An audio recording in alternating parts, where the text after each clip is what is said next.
Qu'est-ce que le Baji? Ah, le Baji, c'est un style du nord de la Chine, un style du Hebei, une boxe courte, en fait, ce qu'on appelle une boxe qui est travaillée vraiment très proche de l'adversaire, généralement associée à une boxe longue qui est le piquois. Ou sinon avec Tong Pei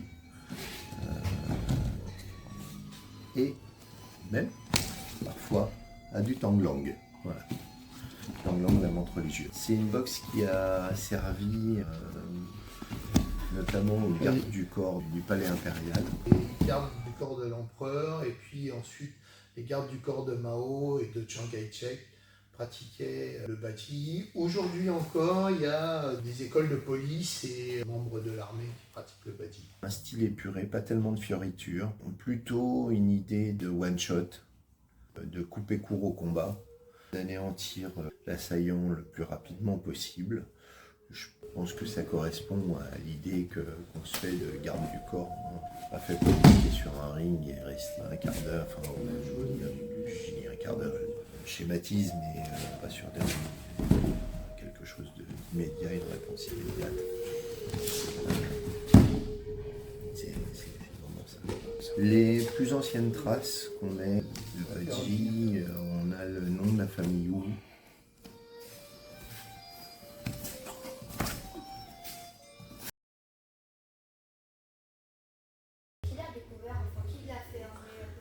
Alors, je peux pas te répondre, j'y étais pas, je suis pas si vieux que j'en ai l'air.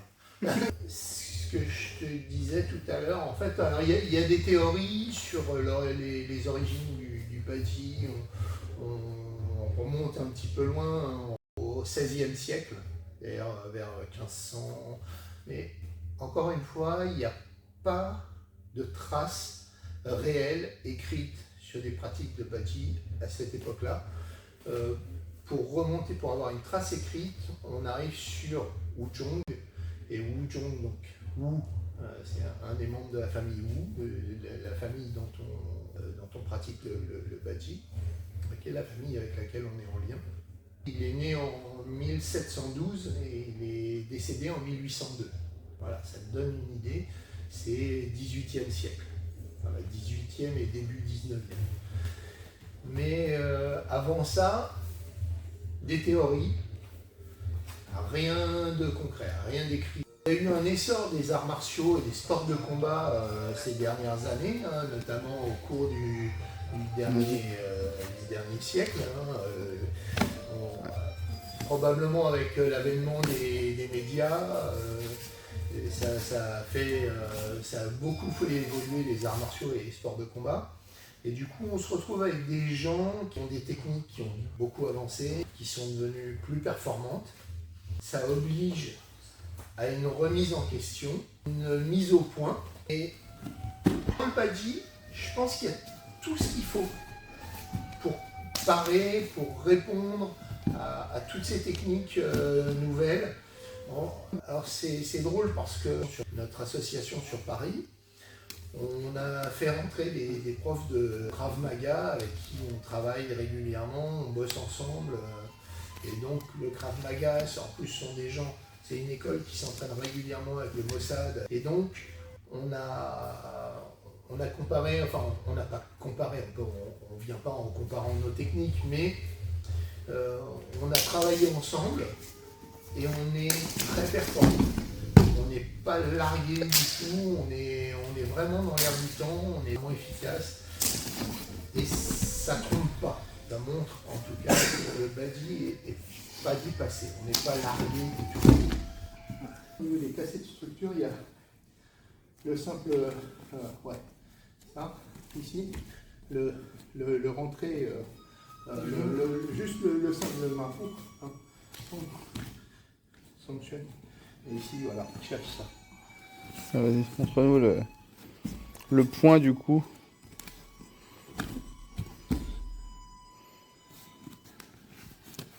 On va faire un...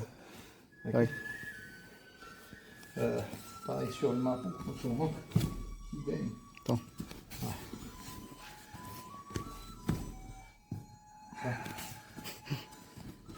Ici. Hein, quand même. Ici. Ici, pas possible.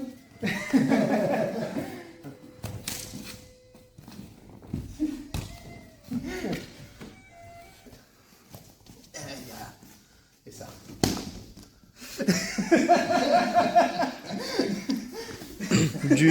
Ah, ça calme. D'une inefficacité redoutable. Ah, oui. Ça marche jamais, faites pas ça chez vous. Cette vidéo est réalisée par des professionnels. Je n'ai jamais tenté de reproduire. Dont les jambes sont déjà pétées. Directement, ouais. Oh. Rien que de le... Vidéo réalisée par des professionnels. Voilà. Rien que de le voir, celui-là, tu sais qu'il a mal et que t'as mal pour lui. L'association typique, quoi. C'est une obligation.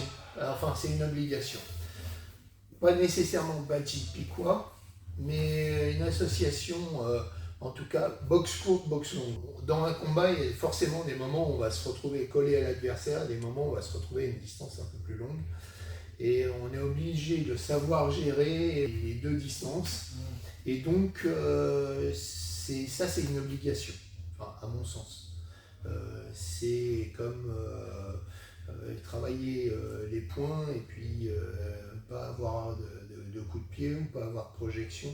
Plus on est complet, plus on va être performant et plus on va avoir de réponses face à quelqu'un. Surtout que si vous êtes un peu fort en points, mais que vous avez quelqu'un en face qui est aussi très fort en points et qui est même meilleur que vous, à un moment vous allez être saturé, vous n'allez plus savoir quoi faire. Si vous avez autre chose à répondre, là ça devient plus amusant, quoi, parce que si vous n'avez pas que du point, ça permet de répondre avec des techniques de jambes, avec des projections, avec des voyages, avec, que sais-je encore, des Shimna par exemple. Même si c'est pas la grande spécialité du bâti, les Shimna c'est plutôt un travail qui est sur les styles de Shaolin. C'est vraiment dans la philosophie de Shaolin de préserver, c'est-à-dire de faire un Shimna pour prévenir la personne en face et lui dire attention, tu vois, là, on va arrêter, tu vois, ça fait mal, mais je vais pas plus loin. Le bâti, un truc de garde du corps. Hein. On n'est pas là pour discuter, il faut déblayer le terrain, éliminer la menace. Voilà. C'est pour ça que les Chinois disent quand le Magipois et le Pidokan sont combinés et que les démons sont terrifiés. Oui, exactement. C'est exactement. Et il a tout appris par cœur. Il a tout révisé. Viens prendre ma place. On fait un échauffement, ensuite on fait des Qigong, des exercices de base. Ensuite, on travaille soit sur des applications de techniques d'enchaînement de base, soit sur les Taolu, on apprend les Taolu, et puis après on revient, de toute manière, à un moment on remet toujours en application le Taolu, d'abord en main nue, puis après avec les gants pour essayer d'être un petit peu plus dans l'air du temps, d'être très actuel, de pouvoir répondre justement, pour revenir sur ce qu'on disait tout à l'heure, à quelque chose de très actuel, quelque chose de très contemporain. Maintenant, arrêtez de m'emmerder avec vos questions. C'est bon pour moi aussi. Je le garde, hein. Un Taolu, c'est un ensemble de mouvements, un ensemble de techniques réalisées les unes après les autres. Il y a une logique dans le Taolu, mais il n'y a pas forcément, ça ne s'enchaîne pas forcément sur l'ensemble des techniques. Ça a vocation d'une de faire bouger le corps dans la logique du style. Ça a des visées pédagogiques. Il y a une logique sur l'ensemble des Taolu de Xiaojia. Et on passe sur une autre logique quand on part sur Danda. La déclinaison de Xiaojia en 12 Taolu même si aujourd'hui peu de personnes connaissent les 12 Taolu. C'est en prévision, c'est en approche du travail de Silang Quan, qui est un Taolu majeur du bâti. Les mouvements dans les Taolu ont plusieurs applications. Il y a très rarement une application sur un mouvement. À ma connaissance, il n'y en a pas. Sur chaque mouvement, il y a plusieurs applications. Ça peut être déstabilisant. Je sais que au début de ma pratique dans le Kung Fu, ça me perturbait parce que j'avais du mal à comprendre. En karaté, un blocage, c'était un blocage, et un coup de pied, c'était un coup de pied, un coup de poing, c'est un coup de poing. Et en fait, dans les arts martiaux chinois, la plupart des techniques, mais il y a plusieurs applications, il y a plusieurs manières de faire, il y a plusieurs manières de l'utiliser. Donc, une fois que j'ai accepté ça, ça a été beaucoup mieux. Voilà, et c'est aussi très intéressant, ça montre qu'il y a une ouverture assez large. Alors ça permet aussi, c'est aussi une volonté de cacher. C'est-à-dire que certaines techniques ne sont pas évidentes de prime abord. Dans les Taolu, parfois on peut se poser la question à quoi servent certaines choses. On peut passer à côté sans trouver la réponse pendant des années.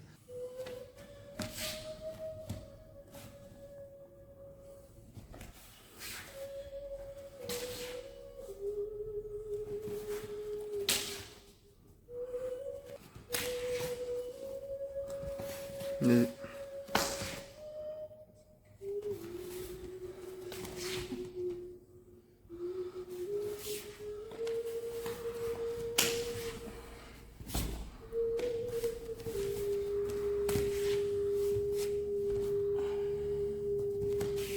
Là, on peut la faire sur la garde aussi. Voilà. On rentre ici. Tu viens rentrer sur la garde. Généralement, quand tu viens choper une garde comme ça, les gars, ils ont tendance à retirer vers eux. Au moment où ils tirent, bon, tu rentres. Celle dans Xiaodia 4, par exemple, où on rentre ici. Ça peut être même, on rentre point ici. Quand tu vas rentrer le point, il va amorcer l'autre. Bon. Okay. On peut rentrer comme ça aussi. 1, 2. Ok. Oui. Ça, c'est celui qu'on a dans Dabati. Il faut trouver et travailler avec des gens qui connaissent pour avoir les réponses. Voilà. Là, je vais faire Xiaodia 4.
Ah oui, là.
Alors, ici, il y en a plein, hein, mais si vous les amenez celui-là, ça va aider, ça va descendre. Ok.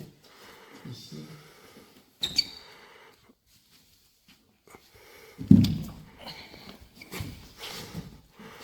Ici, Attends, bouge pas. Le coude, on vient tirer le coude vers le bas.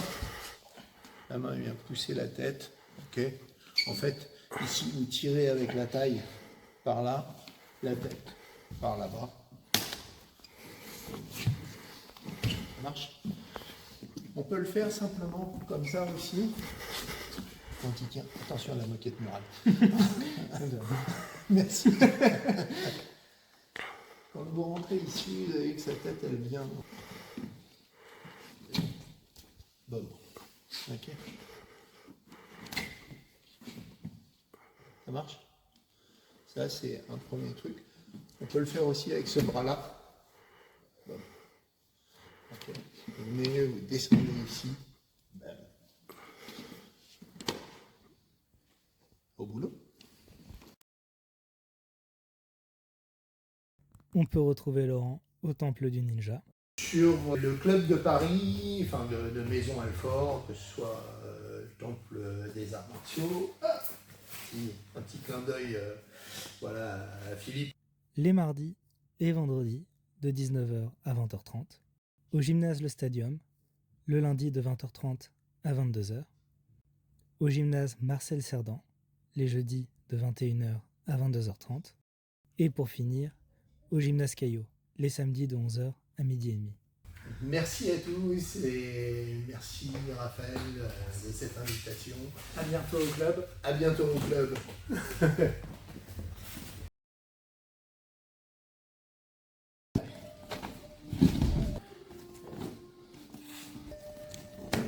Parfait.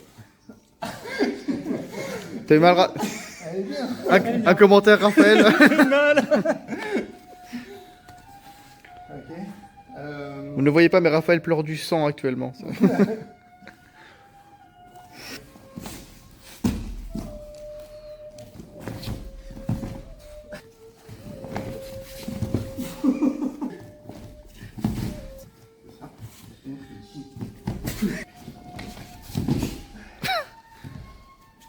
Je t'ai pas entendu souffrir, Raphaël. C'est exigeant. Non, mais je m'en fous. Gorge, tête. Ouais, comme tu veux. Ok.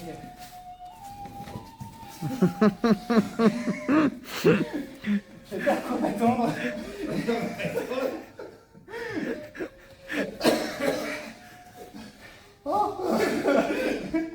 Bon, merci d'avoir regardé la vidéo.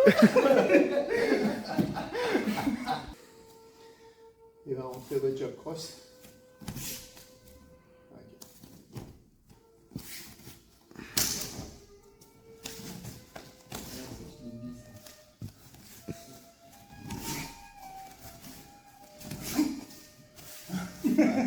Allez, je rentre tout de suite. Ah. On sent bien en bas. Hein, c'est Ouais, bien. ça va. Ah. On sent pense. Non, tu crois?